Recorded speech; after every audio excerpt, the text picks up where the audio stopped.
Man, this weekend should be an exciting fight.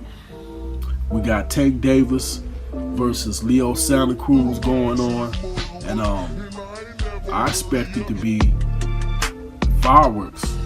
I expect to see at some point what we saw during the back end of the Teofimo Lopez versus Lomachenko fight. I expect to see something like that. You got one guy who's a high volume puncher, long arms, extremely active with extreme high motor.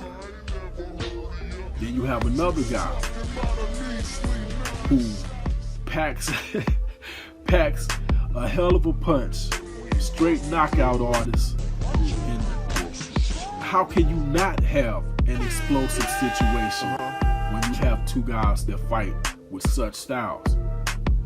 Now, like I said, Santa Cruz, he's a high volume puncher, and with those long arms, he should be able to make it somewhat difficult for Tank to land one of those bombs on him. Now, I expect Tank to box more than what he normally does, and the reason why that is so he doesn't have to take on so much incoming fire when trying to get inside on Leo Santa Cruz. I expect to see him set more traps and try to run Leo Santa Cruz into some stuff, not just coming forward. Now, later on in the rounds, once they done felt each other out, I'll say midway through the fight, I expect Tank to start trying to hunt him down. But he's going to box in this fight. He's going to. I expect to see. I expect him to pull more tricks out of the bag than what we normally see. And it should be that way. He's stepping up in competition. I don't care what anybody say. Leo Santa Cruz is not no easy touch. That's a 4-division champion you're talking about. Put some respect on that man's name. He ain't no chump. He ain't no pushover.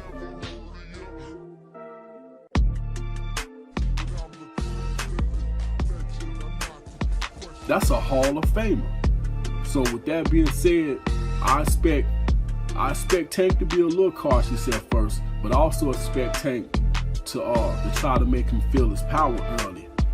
And Tank has ways of slowing the guy down. Now, we just haven't seen it yet, and I know he does because he's working under Floyd Mayweather. I expect him to, like I said, to use defense early, but I expect him to switch that into offense, counterpunching. But I think later on in the fight, that's when he'll start stalking Santa Cruz once he slowed him down a little bit by throwing jabs to the body, by throwing some straights to the body, and start backing Leo Santa Cruz up. It can be done. All we got to do is go back to the Carl Frampton fight. It can be done, and Tank hit a whole lot harder than Frampton. And the same way he had a hard time getting a hold of Frampton, Frampton made him miss a lot in that first fight. I expect Tank to counterpunch off of that stuff as well. We gonna see some fireworks because Leo, he's gonna bring it. But I will say this, he's not sounding too confident. If Tank can make him feel his power early, then that might shut all of that down. But like I said, the body work, jab, straights to the body, slow him down from coming forward. Then at that point, I think he'll start stalking him, because eventually he's going to get him to go backwards if he's going to beat him anyway. I think for Tank to win, I think Tank is going to knock him out. But I don't think it's going to be an easy knockout. I think it's going to kind of be like Gamboa, except I expect Leo to bring more to the table than what Gamboa did. I believe it's going to be a much harder fight. Gamboa was in that survival. In fact, some wonder, can Tank keep up with the pace that Leo Santa Cruz will bring to the table?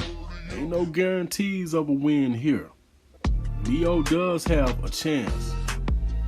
If he can use that reach and keep Tank busy, enough to keep Tank off of him, and can score. Who knows? The same way you have to question whether Leo Santa Cruz will be able to take Tank's punch. You have to question whether Tank's endurance will allow him to go with the pace that a guy like Leo Santa Cruz brings to the table.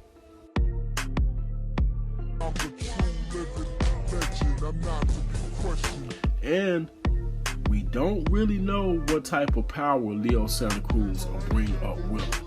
I know this sounds crazy, but sometimes when guys get at higher weight classes, sometimes their power increase due to the fact that they were starving themselves out to stay at a weight class. So we'll just have to see.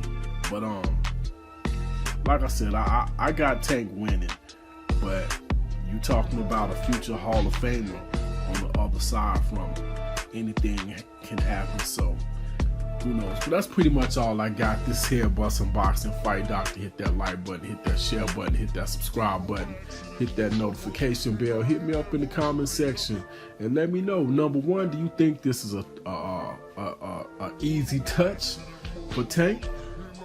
And number two, do you think Leo Santa Cruz has any type of chance of beating Tank Davis? I do. I think if Tank can't get him out of there early and he did not prepare to fight for 12 rounds, oh yeah, he definitely can get beat.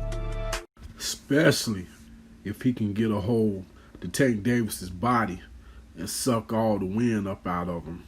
Oh, he definitely can take him in the deep rounds and drown him in. Especially if you take into consideration that Tank basically had a 14-week camp.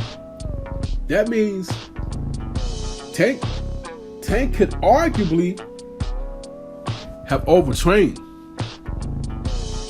When fighters overtrain, they do not look good in the ring. Normally they look lackadaisical, uninterested, no energy, zapped. You got some people that believe this is how Tank looked in the Gamboa fight. Got a lot of questions to be answered come Saturday night. So we just gonna have to tune in to find out how it play out. And that's pretty much all I got. This is here Bussin' Boxing Fight Doctor. Hit that like button, hit that share button, hit that subscribe button, hit that notification bell. Hit me up in the comment section. Let me know, who do you have Saturday night?